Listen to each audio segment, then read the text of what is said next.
ni Ninang Sharon. Okay. Diyan ka, Ninang. Bibilangin muna natin bago magsalita ang ating Ninang Sharon. Giveaway.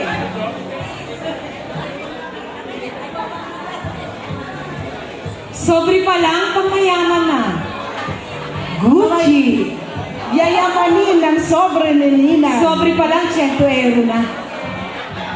What more ang laman?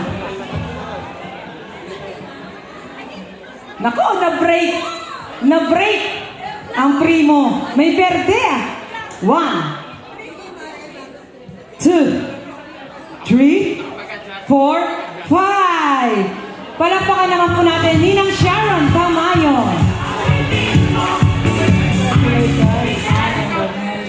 Sabi ko lang sa inyo, ngayon natupad na yung sinabi ko sa iyo, 14 ka pa lang. Ang aga pa, noon 14 pa lang. Ngayon natupad na. Sabi ko sa inyo, kayo mabuti, magkaroon kayo magandang trabaho, matutupad yung gusto nyong pangarap sa buhay. Ngayon, masasabi ko lang sa inyo, magmahalan kayo, respeto, una, ilagay nyo lagi sa gitna, tigan. Yun lang. Salamat. Okay, palakpakan natin once again, Ninang Sharon Tamayo.